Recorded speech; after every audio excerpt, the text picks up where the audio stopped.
back with for scratching. Back with another one of my adventure deck.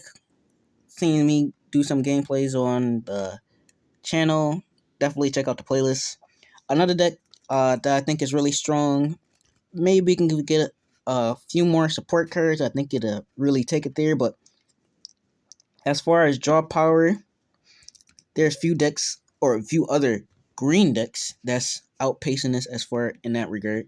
Because you definitely see a lot of cards playing this deck. And while we maxed it out, or close to max, I think I saved one space for something in the future to come. But good effect allows you to net 3 cards essentially. By discarding one, you get to add a life, which gets you down to 4, usually where you want to be, the sweet spot. And you draw 2. Awaken. The best part and the worst part about the deck is it's centered around you having a field of adventure cards, but most importantly, a Bulma adventure. In rest mode, that's your basic setup, and it kind of breaks it when they clear your Bulma and you have other stuff in your battle area. That's why you always want to kind of, before you pass your turn, reset your board state to mostly adventure cards and a rest mode Bulma, because that way you get the protection of your permanent. The other thing that I like about it is you discard a mono green card from your hand and you draw 2 cards. Really good. And if they clear your Bulma, as long as you don't have any non adventure cards in your battle area, you can use this effect to revive a Bulma in rest mode. Really good. Z deck. We're testing one of the 8. Usually 2. I just couldn't find my second one. But if this get up past 7 markers, it's probably gonna stay in the field the whole time. Then just in case not, we got a Bardock. 2 of the Limit Break Kamehamehas, a Broly, 2 powered up, and a Bojack, and Great Ape Son Goku. Just for removal and pressure. Going on to the deck, I'm going to start off with the core. I'm just going to leave that right there. Just placement of centering. We'll start off with the extra cards. This is kind of like the best cards because it kind of like goes hand in hand with the leader. You can use it on a leader swing or a Goku swing just for that double strike crit. Then following up, this was at 4, but I cut it to 2 for some other cards. We'll get into that later. But just some more other generic staples. But I really like this. Some people cut this all together, but this is a really good starter. And it also can set up other plays in your deck and really lean out on your defensive play. One dormant, sadly, I didn't feel like switching my dormants from my other decks. So we added a big more, which comes up actually, which stops them from swinging or going tall on me. And a Cell Kamehameha. Because we kind of want this to be like somewhat hand control-y. Because it seemed like it was designed that way. And when you're hand controlling your opponent, these cards are better. And that's what we wanted to lean towards. Also, I say like the most indirect support that it got that's pretty decent is the Together on Nimbus. It can help you keep your power plays, because like I'll keep one to the side, but it's removal. Getting on to the main archetypes. 4 of this Goku He is the card you combo with your dormant generally or uneasing.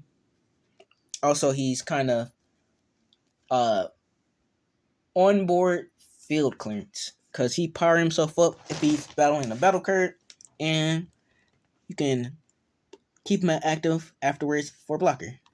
This is like the main card your deck predicates of going into. The Majin Buu Awaken effect kind of copied off this one, where you dump this and then you can bring it back later when you awaken. Uh, Running for these since we're leaning into our kind of hand control thing, or we want to control how much advantage our opponent has. Also, I always forget that I can play a oolong off the first adventure Bulma, and I always forget to do that. Which what our oolong does, playing three. It plays out our other bigger adventure cards on the field, and it's also good for as a name for other effects. Also, my only great, like I said before, is having the having primarily adventure cards on your side of the field before you pass your turn. Usually it's in the mid game, past turn 3 or 4. We had a way to clear our field just so we have names, or we have only adventures so we can bring our Bulma if they cleared it.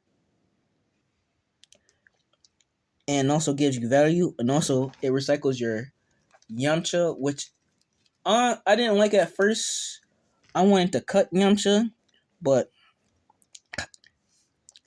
this is like the best archetype hand discard because you get to, sorry about that, my voice is cracking, because you get to discard, you pick, and I'm like, what? I get to pick, and not just some bad random hand discard where they get to choose, and they could just get to choose they Deborah automatically, or they Vegeta automatically, or they Gohan automatically that pluses them a card again, or they Trunks Pursuit, which all the black decks like to do now. I like this because I'm or I am now fond of it because I get to put the choice in my hand. Also, following that up with Goku,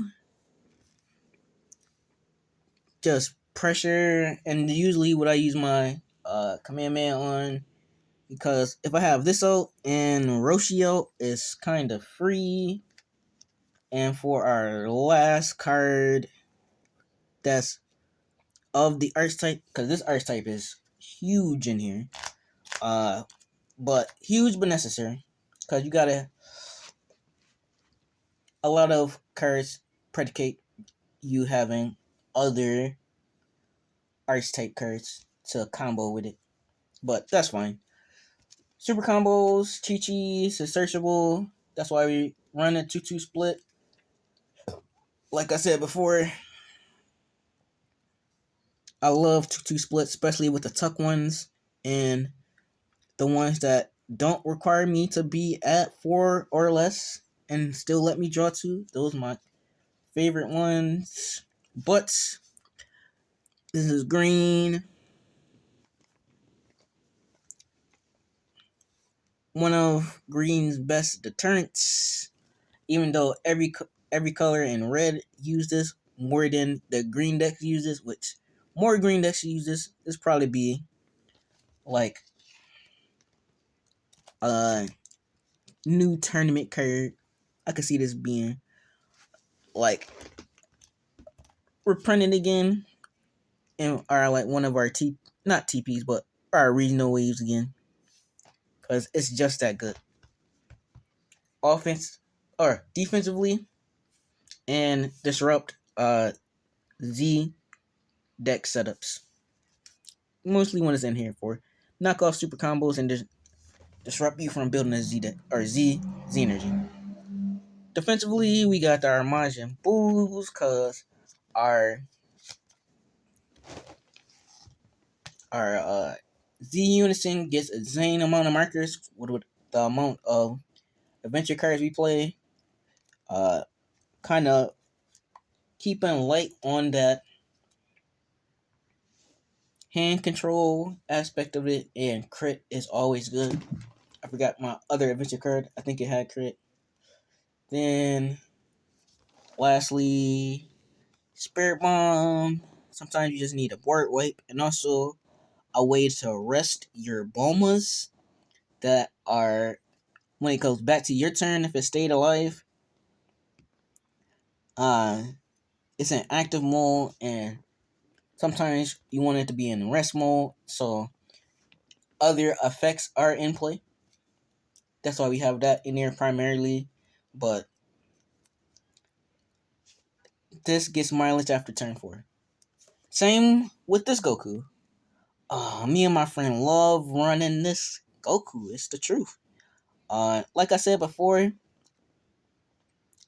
of the several things every deck needs is massive board wipe. And this board wipes through barrier. This one doesn't, but that's why we have this one as a backup. Overwhelms, secret ID, more removal, and removal of your hand. That's what we like. And for our last card, so Xeno, just to close out the game, and playing the turn 5 is pretty easy for this deck, for the most part. Side deck, Gohan, just one of, just in case we need it for those decks that focus super hard on they unisons. We just take the unison out. Fusions, just for those decks that have the battle card floodgates, or going second, I can use it just to break their setup, so they won't search their 1-drops. Use their 1-drops to set up.